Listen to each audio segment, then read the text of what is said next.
ನೆರವೇರಿಸ್ತಾ ಬಂದ್ರು. ಪ್ರತಿಯೊಂದನ್ನು ಕೂಡ ಯಾವ ಕಾಲದಲ್ಲಿ ಮಾಡದಂಥದ್ದು 30 ವರ್ಷ 35 ವರ್ಷದಿಂದ ಮಾಡದಂಥದ್ದು. ಇವತ್ತು ಜನರಿಗೆ ಬಿಹಾರದಲ್ಲಿ ಸಂಭ್ರಮೋತ್ಸವ ರಂಗೇರ್ತಾ ಇದೆ. ಅಲ್ಲ, ನಾವು ಸಂಭ್ರಮ ಮಾಡ್ತಿಲ್ಲ ಸರ್. ಇವತ್ತು ನಿಜ ಹೇಳ್ತೀನಿ ಕೇಳಿ,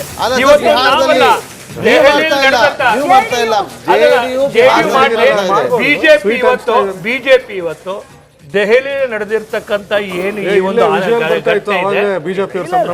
ನಾವು ನೋಡಿ ಹೇಳ್ತೀವಿ ಕೇಳಿ, ಈ ದುಃಖದ ಗಳಿಗೆ ಒಳಗಡೆ ನಮ್ಗೆ ಪ್ರತಿಕಾರದ ಮನಸ್ಸಿನ ಒಳಗಡೆ ಇದ್ದೀವಿ. ಈ ದೇಶದಲ್ಲಿ ಭಯೋತ್ಪಾದನೆ ಮುಕ್ತ ಹೋಗ್ಬೇಕು. ಕೇಂದ್ರ ಗೃಹ ಸಚಿವರು ವೈಫಲ್ಯ ಅಲ್ವಾ ಅದು? ಯಾವ್ದು ದೆಹಲಿಯಲ್ಲಿ ಆದ ಘಟನೆ? ಅವರು ವೈಫಲ್ಯ ಆಗಿದ್ರೆ ಇದನ್ನ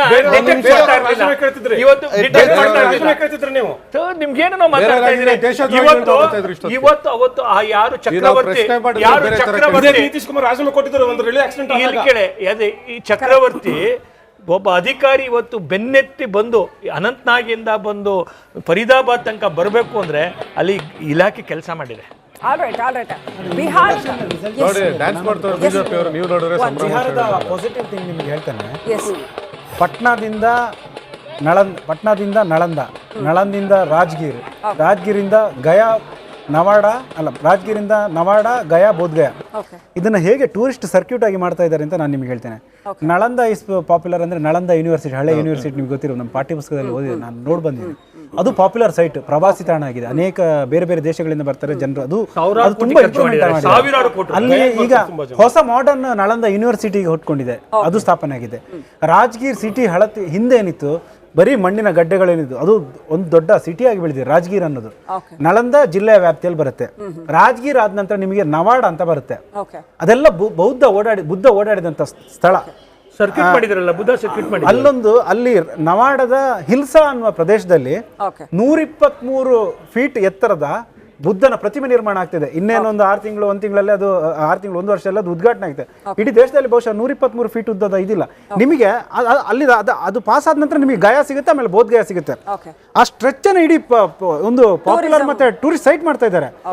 ಆಮೇಲೆ ರಾಜಕೀಯದಲ್ಲಿ ಒಂದು ನಿಮಿಷ ಬರ್ತೀನಿ. BR ಪಾಟೀಲ್ ಅವರು ಇದ್ದಾರೆ ನಮ್ಮೊಂದಿಗೆ ಈಗ ಸಂಪರ್ಕದಲ್ಲಿ. BR ಪಾಟೀಲ್ ಅವರ ನಮಸ್ಕಾರ.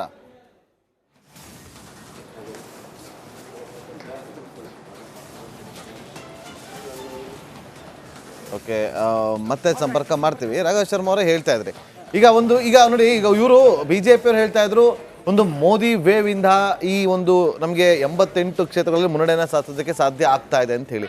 ನೀವು ಬಿಹಾರದಲ್ಲಿ ಅಲ್ಲಿನ ಜನರ ಪಲ್ಸನ್ನು ತಿಳ್ಕೊಂಡು ಬಂದಂಥವ್ರು, ಇಲ್ಲಿ ಮೋದಿ ವೇವ್ ವರ್ಕೌಟ್ ಆಗಿರೋದಾ ಅಥವಾ ನಿತೀಶ್ ಕುಮಾರ್ ಅವರ ವೇವ್ ವರ್ಕೌಟ್ ಆಗಿರೋದಾ? BJPಗೆ ಪ್ಲಸ್ ಆಗಿರೋದು ಮೋದಿ ಅವರಿಂದನಾ ನಿತೀಶ್ ಕುಮಾರ್ ಅವರಿಂದನಾ? ಉತ್ತರ ಒಂದು ನಿಮಿಷ. ಮೋದಿ ಬೇರೆ, ನಿತೀಶ್ ಬೇರೆ. ನನ್ನ ಪ್ರಶ್ನೆಗೆ ಉತ್ತರ ಕೊಡ್ಲಿ. ರಾಘವ್ ಶರ್ಮಾ ಅವರು ಬಿಹಾರದಲ್ಲಿ ನೋಡ್ಕೊಂಡ್ ಬಂದವ್ರೆ. ಉತ್ತರ ಕೊಡ್ಲಿ. ಒಂದ್ ನಿಮಿಷ ಉತ್ತರ ಕೊಡ್ಲಿ. ಉತ್ತರ ಕೊಡೋರ್ಗು ಬಿಡಿ.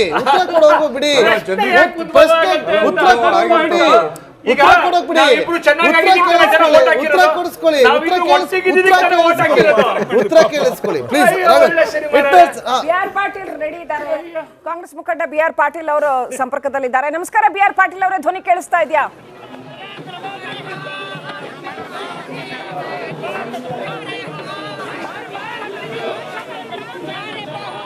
ನಮಸ್ಕಾರ BR ಪಾಟೀಲ್ ಅವರೇ, ಕಳೆದ ಬಾರಿಗಿಂತಲೂ 4 ಸ್ಥಾನಗಳನ್ನ ಕಡಿಮೆ ಕಳ್ಕೊಳ್ತಾ ಇದೆ ಕಾಂಗ್ರೆಸ್.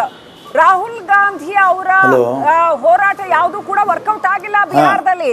ವೋಟ್ ಚೋರಿ ವಿಚಾರ ಜನಗಳನ್ನ ತಲುಪೇ ಇಲ್ಲ, ಜನಕ್ಕೆ ಮ್ಯಾಟ್ರೇ ಆಗಿಲ್ಲ ಎಲ್ಲೋ ಒಂದ್ ಕಡೆ. ಸೊ ಏನ್ ಹೇಳಕ್ ಬಯಸ್ತೀರಿ? ಕಾಂಗ್ರೆಸ್ ಮಣ್ಣು ಮುಕ್ತಾ ಇದೆ ಬಿಹಾರದಲ್ಲಿ.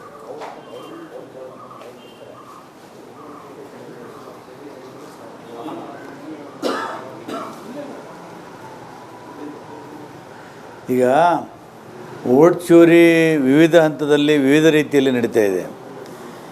ಏನು ಬಿಹಾರದಲ್ಲಿ ನಿತೀಶ್ ಕುಮಾರ್ ಅವರು ಅಧಿಕೃತವಾಗಿ ಸರ್ಕಾರದ ಬೊಕ್ಕಸದಿಂದ 10,000 ರೂಪಾಯಿ ಪ್ರತಿ ಮನೆಗೆ ಕೊಟ್ಟರು. ಇದು ಡಕಾಯಿತಿ ಅಲ್ವಾ? ಇದು ಹಗಲು ದರೋಡೆ ಅಲ್ವಾ? ಇದಕ್ಕಿಂತ ದೊಡ್ಡ ಕರಪ್ಷನ್ ಯಾವ್ದು ಬೇಕು? ವೋಟ್ ಚೋರಿದು. ಅದು ಚೋರಿ ಕಳ್ತನ. ಇದು ಸಾಕ್ಷಾತ್ ಇದು ಖರೀದಿ ಮಾಡೋದು ದುಡ್ಡು ಕೊಟ್ಟು. ಸೊ ಇಂಥದ್ರಲ್ಲಿ ಮಹಿಳೆಯರು ಪರ್ಸೆಂಟೇಜು ಜಾಸ್ತಿ ವೋಟಿಂಗ್ ಆಗಿದೆ. ಹಾಗಾಗಿ ನಮಗೆ ಸ್ವಲ್ಪ ವ್ಯತಿರಿಕ್ತ ಆಗಿದೆ. ರಾಹುಲ್ ಗಾಂಧಿಯವರ ಹೋರಾಟ ಖಂಡಿತವಾಗಿಯೂ ವಿಫಲ ಆಗಿಲ್ಲ. ಅದು ಸಾಕಷ್ಟು ಜಾಗೃತಿ ಮೂಡಿಸಿದೆ. ಇದರ ಬಗ್ಗೆ ಚರ್ಚೆ ನಡೆದಿದೆ. ಇಡೀ ದೇಶದಲ್ಲಿ ಇನ್ನೂ ಚರ್ಚೆ ಆಗಬೇಕು ಅಂತ ನಾವು ಬಯಸಿದ್ದೇವೆ. ಒಟ್ಟಿನಲ್ಲಿ ಬಿಹಾರ ಚುನಾವಣೆಯಲ್ಲಿ ನಮ್ಮದು ಸ್ವಲ್ಪ ತಪ್ಪುಗಳಿದ್ದಾವೆ. 11 ಕ್ಷೇತ್ರಗಳಲ್ಲಿ ನಾವು ಫ್ರೆಂಡ್ಲಿ ಕಂಟೆಸ್ಟ್ ಮಾಡಿದ್ವಿ. ಸ್ವಲ್ಪ ಜನ ನಂಬೋದಿಲ್ಲ.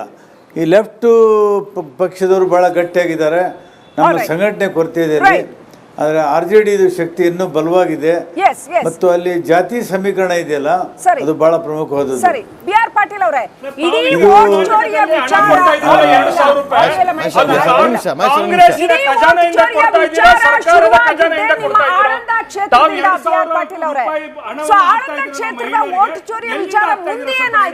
ಕೇಳ್ಸಲ್ಲ ಯಾರು ಅದನ್ನ ಅದೇನು ಮುಂದೆ ಏನೂ ಆಗಿಲ್ಲ ಅಂತ ಏನ್ ಹೇಳ್ತೀರಿ? ನಾವು ಈ ಆಳಂದ್ ಪ್ರಕರಣದಲ್ಲಿ ಏನು SIT ತನಿಖೆ ನಡೀತಾ ಇದೆ. ಇವತ್ತು ಹಿಂದೂ ಪತ್ರಿಕೆಯಲ್ಲಿ ಬಂದಿದೆ, ಒಬ್ಬನನ್ನು ಅರೆಸ್ಟ್ ಮಾಡಿ ತಂದಿದ್ದಾರೆ ಬಂಗಾಲದಿಂದ. ಇದು ಬಹಳ ದೊಡ್ಡ ಷಡ್ಯಂತ್ರ ಇದೆ. ಇದು ಖಂಡಿತವಾಗಿ ಆಳಂದ್ ಕೇಸ್ದಲ್ಲಿ ಅದು ಸಿಗ್ತಾರೆ. ಅದು ಯಾರು ಕಳ್ಳತನ ಮಾಡಿದ್ದಾರೆ, ಯಾರು ತಪ್ಪು ಮಾಡಿದ್ದಾರೆ ಗೊತ್ತಾಗ್ತದೆ. ಒಂದು ಮಾತು ಹೇಳಿದ್ರು, ನೀವು ಎಲೆಕ್ಷನ್ ಕಮಿಷನ್ಗೆ ಅವಾಗ್ಲೇನೆ ಅಬ್ಜೆಕ್ಷನ್ ಫೈಲ್ ಮಾಡ್ಬೋದಾಗಿತ್ತಲ್ಲ. ನಿಮ್ದೇ ಸರ್ಕಾರ ಬಂತು ಆಮೇಲೆ, ಅವಾಗ್ಲೇನೆ ಅಬ್ಜೆಕ್ಷನ್ ಫೈಲ್ ಮಾಡ್ಬೋದಾಗಿತ್ತಲ್ಲ, ಯಾಕೆ ಮಾಡಿಲ್ಲ? ಹಂಗ ಹೇಳಿದಕ್ಕೆ ರಾಜಣ್ಣ ಅಧಿಕಾರ ಕಳ್ಕೊಂಡ್ಬಿಟ್ರು.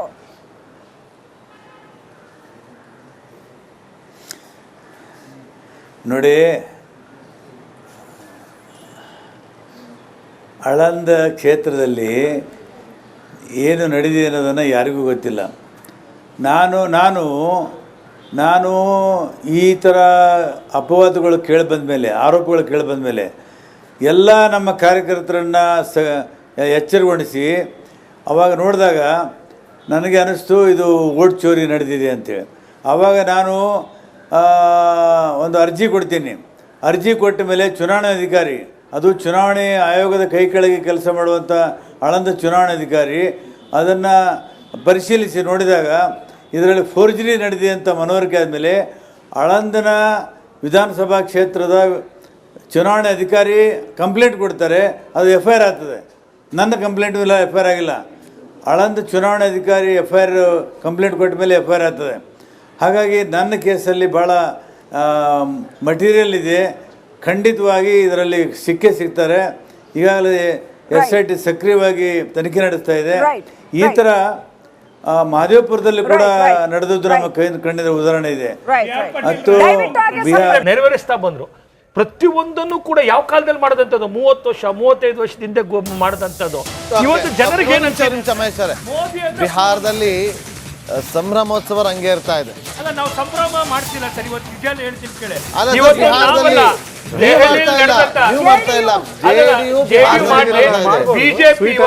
ಬಿಜೆಪಿ ಇವತ್ತು ದೆಹಲಿಯಲ್ಲಿ ನಡೆದಿರ್ತಕ್ಕಂಥ ಏನು ಈ ಒಂದು ನಾವು ನೋಡಿ ಹೇಳ್ತೀವಿ ಕೇಳಿ, ಈ ದುಃಖದ ಗಳಿಗೆ ಒಳಗಡೆ ನಮ್ಗೆ ಪ್ರತಿಕಾರದ ಮನಸ್ಸಿನ ಒಳಗಡೆ ಇದ್ದೀವಿ. ಈ ದೇಶದಲ್ಲಿ ಭಯೋತ್ಪಾದನೆ ಮುಕ್ತ ಹೋಗ್ಬೇಕು. ಕೇಂದ್ರ ಗೃಹ ಸಚಿವರು ವೈಫಲ್ಯ ಅಲ್ವಾ ಅದು? ಯಾವ್ದು ದೆಹಲಿ ಆದ ಘಟನೆ? ಅವರು ವೈಫಲ್ಯ ಆಗಿದ್ರೆ ಇದನ್ನ ನಿಮ್ಗೇನು ನಾವು ಮಾತಾಡ್ತಾ ಇದ್ದೀರಿ? ಇವತ್ತು ಅವತ್ತು ಆ ಯಾರು ಚಕ್ರವರ್ತಿ ನಿತೀಶ್ ಕುಮಾರ್ ರಾಜೀನಾಮೆ ಕೊಟ್ಟಿದ್ರು ಒಂದು ರಿಲೇ ಆಕ್ಸಿಡೆಂಟ್ ಕೇಳಿ, ಅದೇ ಈ ಚಕ್ರವರ್ತಿ ಒಬ್ಬ ಅಧಿಕಾರಿ ಇವತ್ತು ಬೆನ್ನೆತ್ತಿ ಬಂದು ಅನಂತನಾಗಿಂದ ಬಂದು ಫರೀದಾಬಾದ್ ತನಕ ಬರಬೇಕು ಅಂದ್ರೆ ಅಲ್ಲಿ ಇಲಾಖೆ ಕೆಲಸ ಮಾಡಿದೆ.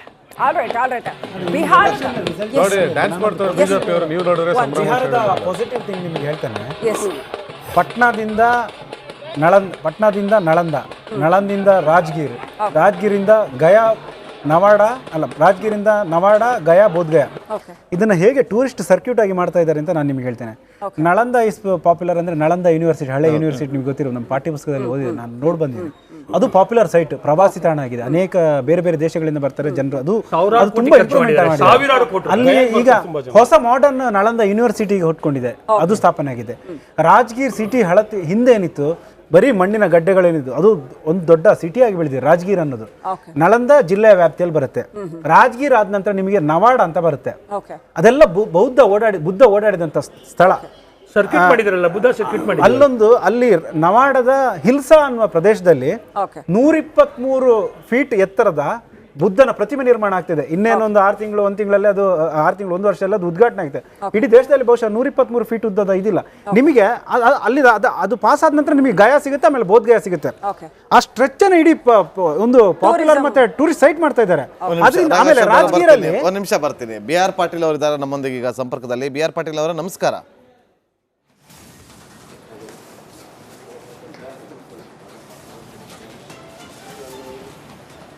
ಓಕೆ, ಮತ್ತೆ ಸಂಪರ್ಕ ಮಾಡ್ತೀವಿ. ರಾಘವ್ ಶರ್ಮಾ ಅವರೇ ಹೇಳ್ತಾ ಇದ್ರಿ ಈಗ ನೋಡಿ, ಈಗ ಇವರು ಬಿಜೆಪಿ ಅವರು ಹೇಳ್ತಾ ಇದ್ರು ಒಂದು ಮೋದಿ ವೇವ್ ಇಂದ ಈ ಒಂದು ನಮಗೆ 88 ಕ್ಷೇತ್ರಗಳಲ್ಲಿ ಮುನ್ನಡೆಯನ್ನು ಸಾಧಿಸೋದಕ್ಕೆ ಸಾಧ್ಯ ಆಗ್ತಾ ಇದೆ ಅಂತ ಹೇಳಿ.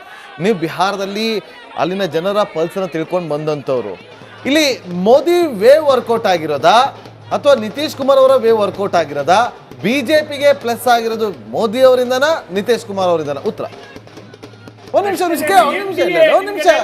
ಮೋದಿ ಬೇರೆ ನಿತೀಶ್ ಬೇರೆ ಪ್ರಶ್ನೆಗೆ ಉತ್ತರ ಕೊಡ್ಲಿ. ರಾಘವ್ ಶರ್ಮಾ ಅವರು ಬಿಹಾರದಲ್ಲಿ ನೋಡ್ಕೊಂಡ್ ಬಂದವ್ರೆ. ಉತ್ತರ ಕೊಡ್ಲಿ. ಒಂದ್ ನಿಮಿಷ ಉತ್ತರ ಕೊಡೋರ್ಗು ಬಿಡಿ. ಉತ್ತರ ಕೊಡೋಕ್ ಬಿಡಿ.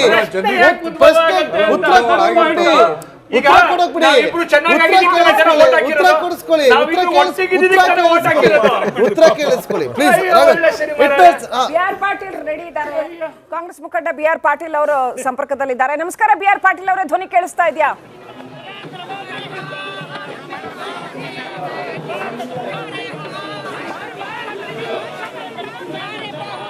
ನಮಸ್ಕಾರ. BR ಪಾಟೀಲ್ ಅವರೇ, ಕಳೆದ ಬಾರಿಗಿಂತಲೂ 4 ಸ್ಥಾನಗಳನ್ನ ಕಡಿಮೆ ಕಳ್ಕೊಳ್ತಾ ಇದೆ ಕಾಂಗ್ರೆಸ್. ರಾಹುಲ್ ಗಾಂಧಿ ಅವರ ಹೋರಾಟ ಯಾವುದು ಕೂಡ ವರ್ಕೌಟ್ ಆಗಿಲ್ಲ ಬಿಹಾರದಲ್ಲಿ. ವೋಟ್ ಚೋರಿ ವಿಚಾರ ಜನಗಳನ್ನ ತಲುಪೇ ಇಲ್ಲ, ಜನಕ್ಕೆ ಮ್ಯಾಟ್ರೇ ಆಗಿಲ್ಲ ಎಲ್ಲೋ ಒಂದ್ ಕಡೆ. ಸೊ ಏನ್ ಹೇಳಕ್ ಬಯಸ್ತೀರಿ? ಕಾಂಗ್ರೆಸ್ ಮಣ್ಣು ಮುಕ್ತಾ ಇದೆ ಬಿಹಾರದಲ್ಲಿ.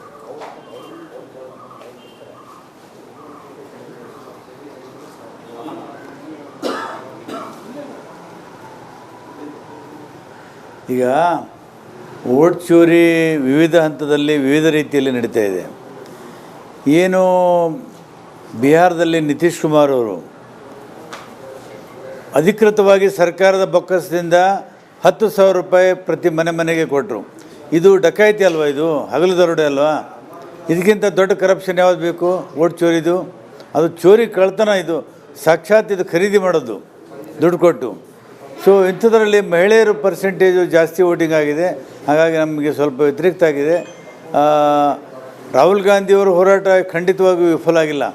ಅದು ಸಾಕಷ್ಟು ಜಾಗೃತಿ ಮೂಡಿಸಿದೆ. ಇದ್ರ ಬಗ್ಗೆ ಚರ್ಚೆ ನಡೆದಿದೆ.